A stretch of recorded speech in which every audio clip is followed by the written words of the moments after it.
Sampai dengan saat ini hampir mayoritas masyarakat Bali percaya cerita Maya Danawa seolah-olah benar terjadi. Cerita ini bersumber buku Usana Bali yang memuat cerita Maya Danawa, seorang raja di Bedahulu yang konon ateis, melarang rakyatnya menyembah Tuhan dan dikaitkan dengan Hari Raya Galungan yang merupakan peringatan terhadap menangnya Dharma atas Adharma.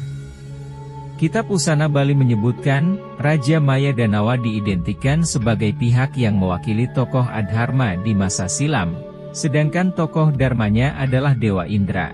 Beginilah kehebatan cerita yang berkisah tentang terjadinya peperangan antara manusia, Maya Danawa, melawan Dewa Indra, yang turun dari atas Gunung Semeru. Namun, bagi DRS Madedhama, cerita Maya Danawa itu tak lebih dari cerita rekayasa penguasa masa silam yang berkaitan dengan persaingan antar sekte di Bali. Cerita Maya Danawa yang diwarisi masyarakat Bali sekarang ini tak lebih dari muslihat pembelaan golongan dan penistaan golongan kepercayaan lain, katanya. Guru Madedhama, demikian ia akrab disapa, menduga sangat mungkin cerita ini disusun pada zaman Raja dalam Watu Renggong di Gilgel. Entah siapa yang mengarang cerita yang melegenda ini, yang pasti penyusunnya tentulah pengikut sekte Saiwa dan pemuja Indra. Maya Danawa sejatinya bukanlah suatu figur yang nyata, namun ia lebih merupakan makhluk ilusi yang dihakimi oleh penulis cerita dalam pikirannya. Maya Danawa lebih menunjuk kepada suatu kata sandi, yaitu Maya Danu Danwa. Maya berarti hilang, Danu artinya air dan Wa berarti pengikut, jadi Maya Danawa memuat arti rahasia tentang lenyapnya pengikut Dewa Air, Wisnu, di Bali. Cerita ini pula, berkeinginan mendegradasi citra Raja Bedahulu, karena pengikut Raja Bedahulu, masyarakat Bali Aga, saat itu masih melakukan pemberontakan walaupun lebih banyak dalam wujud perlawanan non-fisik. Sebagaimana diketahui, di masa silam di Bali terdapat banyak sekte, Saiwa, Ganapatya, Sora, Surya, Brahmana, Sakta, Pasupata, Waisnawa, dan lainnya. Kemudian setelah kedatangan MPU Kuturan, semua sekte di Bali dilebur menjadi sistem pemujaan Trimurti dengan ciri khas kahyangan tiga. Pura Puseh sebagai tempat pemujaan Dewa Wisnu, Pura Desa sebagai tempat memuja Dewa Brahma dan Pura Dalam sebagai tempat memuja Dewa Siwa. Kahyangan tiga ini ada di setiap desa pakraman. Dalam bentuk pura atau tempat suci, tiga dewa utama itu yang disembah sebagai manifestasi Tuhan dalam fungsi sebagai pencipta, pemelihara dan rehabilitasi, namun dalam praktik ritual dan pemujaan berbagai figur ista dewata, dewa yang dimuliakan, masing-masing sekte semuanya dipuja. Sebutlah menyembah Dewa Surya dalam acara Kramaning Sembah atau Nyurya Sewana para Sulinggih setiap pagi.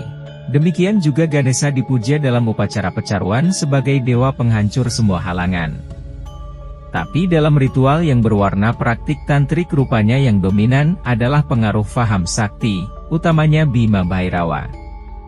Sebutlah misalnya upacara persembahan dengan darah seperti dalam caru, penggunaan arak berem dalam tetabuhan, makanan lawar yang bercampur darah mentah, tabuhrah, sabung ayam, mudra, gerakan tangan bermakna mistik, mantra rahasia dan lainnya.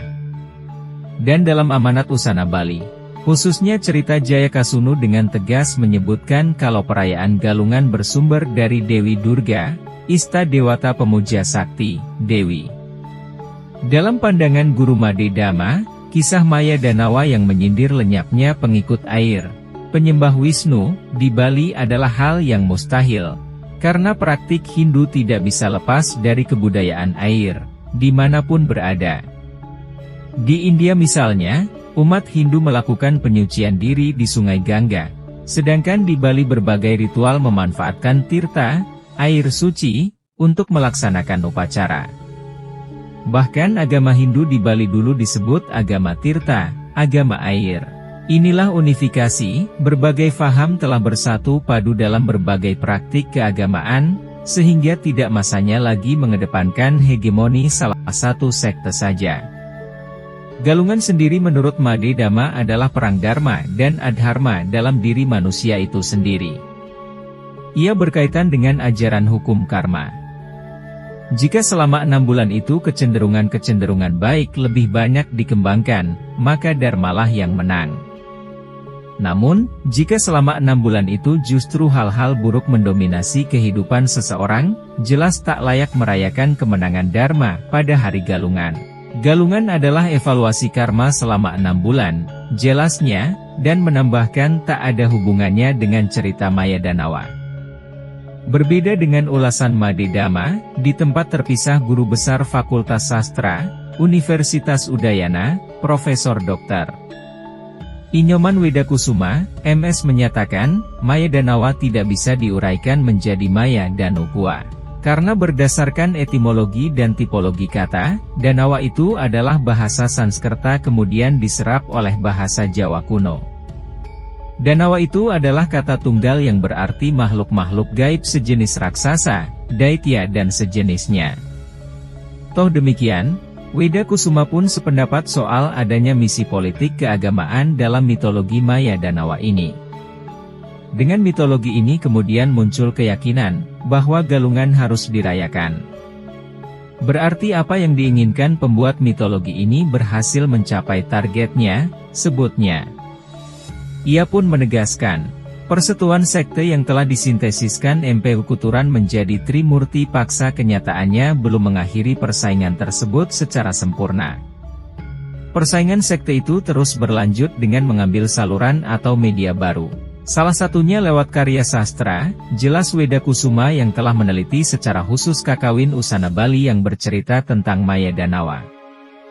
Percaya atau tidak dengan pembuktian dari profesor-profesor tersebut, mitos hanyalah sekedar mitos. Entah itu mitos atau tidak, asalkan mitos itu dapat mengajari kita arti dharma dalam agama Hindu dan menjadi tuntunan umat kita hingga masih dalam jalan kebaikan sampai sekarang, itu tidak masalah.